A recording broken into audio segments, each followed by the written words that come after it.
people are more critical. Think before you wreck yourself. That's right. In your marriage. We're dating ourselves with those types of jokes.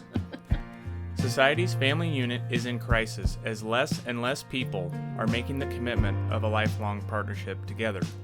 It has been normalized, encouraged, and easier than ever to just throw in the towel when the going gets tough. With time at a premium, start by spending 20 minutes per week gaining thought-provoking inspiration towards a journey of self-improvement, ultimately improving your marriage, your family, your health, and your home. Managing conflict is a vital skill in building and maintaining relationships. If you have been to relationship counseling, you've likely heard about John Gottman and the Four Horsemen. Today, we are going to start a series on the Four Horsemen and focus today's discussion on the first one, criticism. Yes. So welcome back to another episode of the Family Order podcast. Just a quick review. We are putting this on video. If you follow us on Instagram, you're going to get the episode earlier than when it airs on your favorite podcast platform or on YouTube. So those come out on Mondays. So be sure to click subscribe. But if you follow us on Instagram, typically we will post it in 2 parts, because IGTV only allows for 15 minutes. We found out. So you'll be able to find both parts on Instagram a few days earlier than when it comes out on the regular podcast. So John Gottman is a famous psychologist and professor who has worked for over 4 decades on divorce prediction and marital stability. So I knew about John Gottman earlier than when we went into counseling, because of Ben. So Ben has a master's in psychology. And so he obviously knew a lot about that. And so it had come up in discussion and everything. But then, of course, the counselor that we had picked when we went into marriage counseling a few years ago was a Gottman, what do you call certified counselor. I think Yes. There's like a certification they get, and the Gottman Institute, I believe, certifies certain counselors. They have email blasts that they can send you reminders called the Marriage Minute, just little small tidbits that you can read about. And so they have books. There's a podcast. There's all sorts of articles and other Great resources. Instagram account to follow too. So, and then also Catherine O'Brien, that was the author of Happy with Baby that we interviewed. She is also a certified Gottman instructor. So one of the things that he's known for is identifying the 4 horsemen, which helps with managing conflict in relationships. The goal is to replace them with positive, productive habits of communication. So the 4 horsemen is a metaphor depicting the end times in the New Testament, if you are familiar with biblical readings. So conquest, war, hunger, and death. The 4 horsemen here are used in communication styles. So these styles can predict the end of a relationship. Yeah, they're very negative. And once you actually learn about them, you're like, oh yeah, totally. Makes sense. Makes sense. So they are criticism, which we're going to talk about today, and then contempt, my favorite, personal favorite, defensiveness, and then stonewalling. Which one's your favorite? Favorite in terms of my favorite one to use? No, to talk about. To talk about? Probably contempt. Yeah. I think criticism's close because I tend to see those 2 things the most, but criticism especially. So yeah, I think contempt probably number 1, criticism might be number 2. Yeah. So going back a few episodes, we talked about marriage as one of our family pillars and one of our pillars of this podcast, which is to elevate one another to flourish as life partners. So Talking about these 4 horsemen directly correlates with that. Yeah, it doesn't really quite fit in with elevating one another and edifying one another to be better. Yeah. So that's some of what we're going to talk about today. And I think there's certainly a trend, not just in relationships and communication styles in academia or the workplace or in family life, but there's certainly a trend sort of all over the place that I've seen in recent years that's slowly developed. And I don't know that most folks realize they're doing it, but I've certainly noticed it, where people are more critical than ever, and they almost view it as a virtue. And we're talking about marriage here too. I think just in general, people are more critical. Just in general. But think, yes, at work, there's constructive criticism and, sports and kids. We're talking about marriage. Like if you can handle criticism in all those other ways, all those other places, why can't you handle it in your marriage? Yeah. Or why are you more critical in your marriage versus at work? So a good example of, what are we talking about? Why do we think it's become worse is because it seems like it's an effort to tear other people down to then lift yourself up, or at least distract from your own personal flaws and to maybe make people think things you don't. It's really easy to sit back and criticize the work somebody did or something they said, and then they may not put themselves out there either for criticism. That's a tough thing to do. So I think what's important to know is just maybe check yourself a little bit and, think before you wreck yourself. That's right. In your marriage. We're dating ourselves with those types of jokes. So yeah, I think my whole point, just basically to sum it up, is just that I think that people are not realizing how negative they can come off, because if someone's overly critical, I don't really want to talk to them anymore. So if your spouse is overly critical, you don't really want to. Maybe made a mistake. Maybe you didn't vet that out. So, but remember that criticism is different than offering an opinion or a suggestion that's constructive. So you might even voice a complaint that needs to be aired. Yeah, it's a tough conversation, and being critical can be done in a good way that's a little softer and maybe not so sharp, because sometimes being too direct will have the opposite effect that you were hoping for. Hopefully, if you're offering criticism, it comes from a good place to help someone improve an outcome or a communication or something that's going wrong. Obviously you wouldn't be voicing a complaint if something wasn't off. So in regards to this being one of the Four Horsemen, it's about something specific, and it's an attack on a person's character. Right. Voicing a complaint is about, oh, you didn't unload the dishwasher last night, like we needed to. So that's a simple complaint or a simple instance of something that happened. This is about attacking someone at the core of who they are and tearing them down in a way to really just to be negative and to be hurtful. I know, again, I don't think people do it necessarily intentionally to hurt somebody. They don't sometimes realize that they're doing it, especially if they've become accustomed to doing it over time and no one's ever called them out. You do it over and over and over again. It could be just little things, just little jabs, little criticisms. And then you're married and it turns into 15 years and 20 years and 30 years. And you're like, well. And the little criticisms add up. Well, just stay. Or they could become bigger. They can become a lot bigger and attack somebody at the core. And sometimes there's misconceptions too.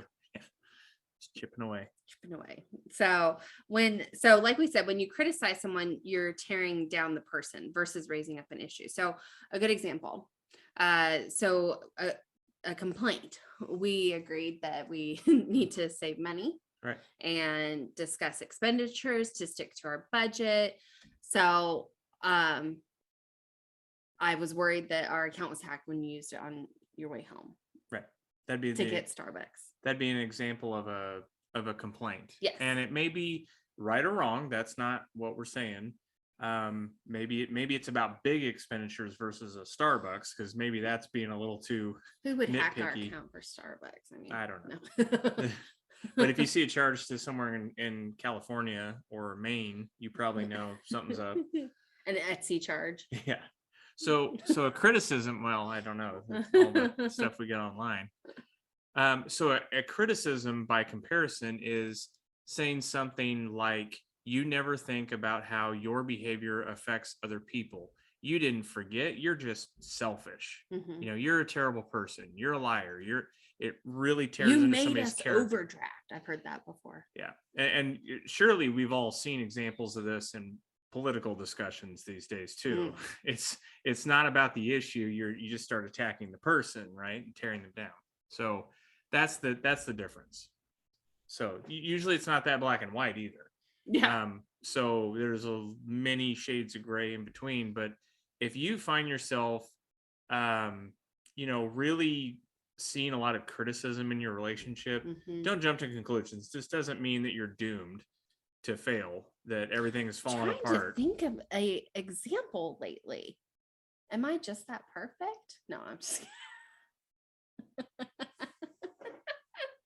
I know I'm really trying to think of an example, like a you statement that's been used lately, and I can't. You have a better memory than me, anyways. You mean between us?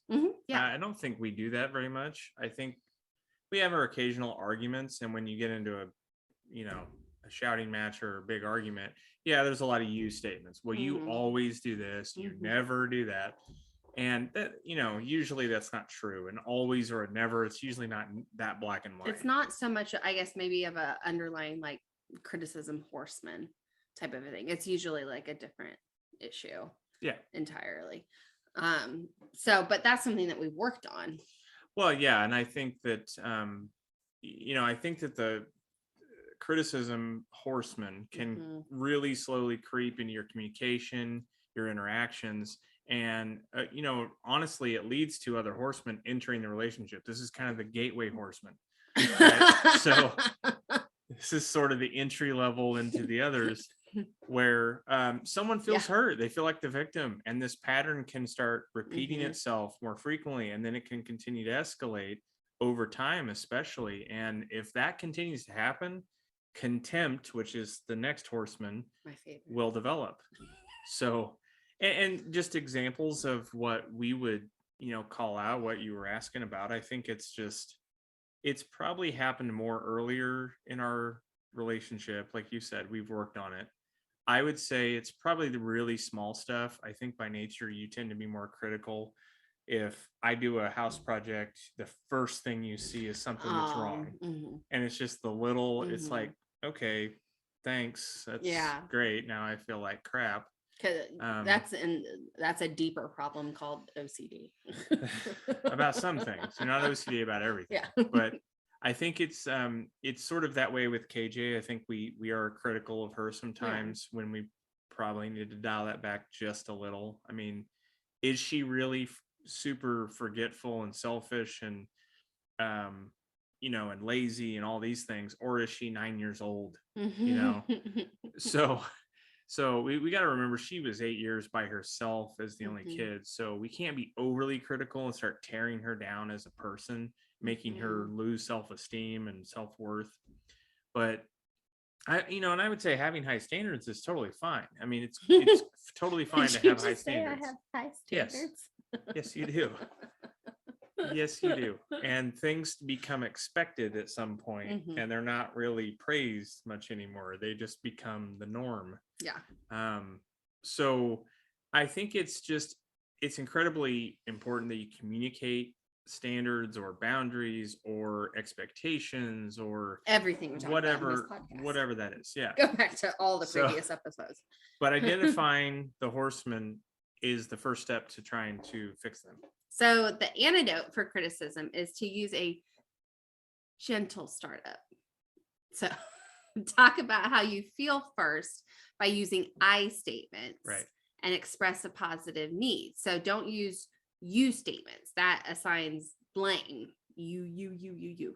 So you need to ask yourself, what do I need and what do I feel? Right. Go back to our earlier example. I felt scared or I felt whatever, and here's what I need. It focuses on me, my perception, and then what's needed, what we agreed on, what was the goal, not you always do this, you. And many times, how many times have we had big arguments out there? Everybody can probably chime in. And then the next day you can't even remember what the argument was about. Yeah. It was literally became all about who was going to be more right and more wrong and pointing the finger. Who had the last word. That too. Which is our daughter. She gets that from you. whatever. There's a criticism right there. Yeah, right. So example. So an example would be, a criticism. So you always talk about yourself. Why are you so selfish? So the antidote would be something like, I felt left out in our discussion tonight. I had something important to bring up. Can we please come back to that? And I can talk about a couple of the topics that I had. And think about this in your marriage. Are you away from each other all day? Yeah. Or if we had a more traditional, me being a stay-at-home mom type of a role, and my husband going out and working all day, I'd probably would feel, if you came home and just, talked about your work and you and what you did today and stuff, and didn't find value in what I did at home, that if I was like, well, all you ever talk about is work, like, like you're more important because you work. That's not the way to approach that. It's more of, okay, what do I need? I need affirmation that what I'm doing is the right thing to do. I need affirmation that I'm providing something for this family, maybe not monetarily, financially, but I need to feel affirmed and needed and stuff like that. So that's not our exact lives, but that would be kind of an example in the marriage part of it. So what's some criticism you've seen out there with maybe other relationships? This week? Today? Today. Gosh, I mean, it's hard for me not to go into contempt. Yeah. Because when people criticize their spouses in front of you, that's contempt, which we'll get to next week.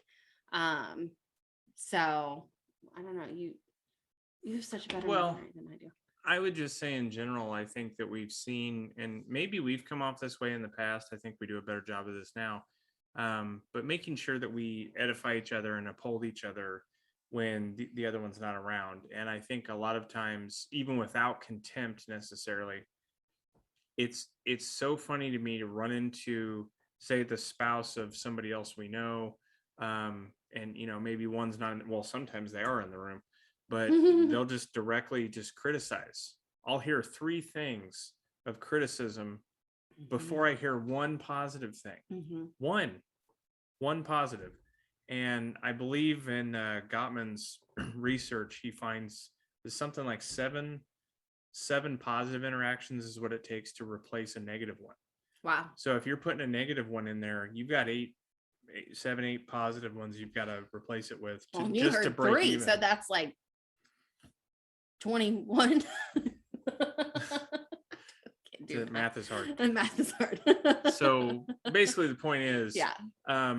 I think it's easy because we don't think it's that harmful. But again, over time, just chipping away. Yeah. And like we said, criticism is obviously the gateway, because it leads to contempt and the other horsemen and stuff like that. But just remembering those I statements eliminates blame and doesn't put the other person on the defense. Right. It puts them in more of a frame of mind of wanting to be like a giver.